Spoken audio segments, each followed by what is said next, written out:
Assalamualaikum warahmatullahi wabarakatuh. Kami dari kelompok 6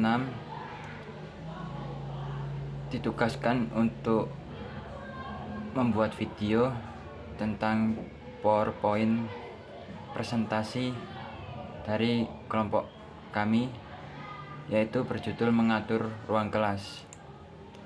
Pembahasan yang pertama yaitu lingkungan fisik kelas. Lingkungan fisik kelas sangat besar pengaruhnya terhadap keberhasilan pengajaran. Kelas yang tidak teratur dan kotor akan mengganggu kelancaran proses interaksi guru dan siswa. Berikut langkah-langkah yang harus diperhatikan dalam menciptakan lingkungan fisik kelas yang sehat, antara lain: yang pertama, lingkungan fisik kelas harus bersih dan sehat. Yang kedua, kelas merupakan suatu tempat yang indah dan menyenangkan. Yang ketiga, lingkungan fisik kelas mengandung unsur kesehatan, peredaran udara yang teratur, dan pencahayaan yang enak. Lingkungan fisik meliputi ruang, tempat belajarnya, proses belajar mengajar. Tempat belajar harus memungkinkan semua siswa bergerak leluasa dan tidak berdesak-desakan antara siswa yang satu dan lainnya pada saat melakukan aktivitas belajar. Berdasarkan ruang kelas, tergantung jenis kegiatan dan jumlah siswa yang melakukan kegiatan. Pengaturan tempat duduk adalah memungkinkan terjadinya tatap muka. Dengan demikian, guru dapat mengontrol tingkah laku siswa. Mengatur tempat duduk akan mempengaruhi proses belajar mengajar. Selanjutnya, ventilasi dan pengaturan cahaya suhu. Ventilasi dan penerangan adalah aset penting untuk terciptanya suasana belajar yang nyaman. Oleh karena itu, ventilasi harus menjamin kesehatan siswa.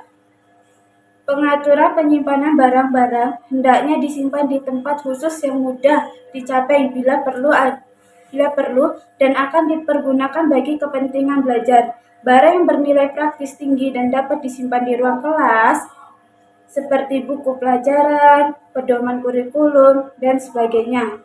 Pemeliharaan juga sangat penting dan secara periodik harus dicek dan direcek.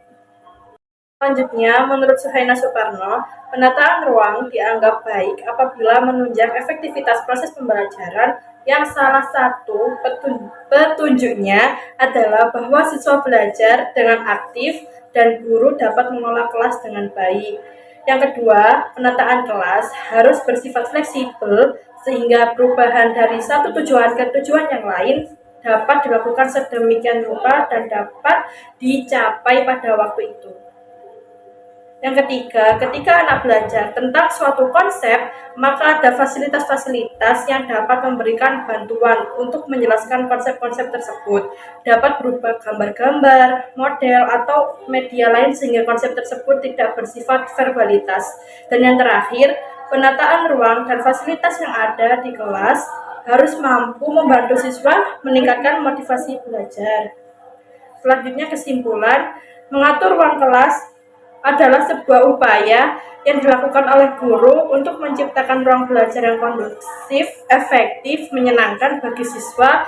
Lingkungan fisik sendiri memiliki pengaruh terhadap keberhasilan proses pengajaran. Dengan lingkungan fisik yang sehat dapat mendukung proses kelancaran interaksi antara guru dan siswa.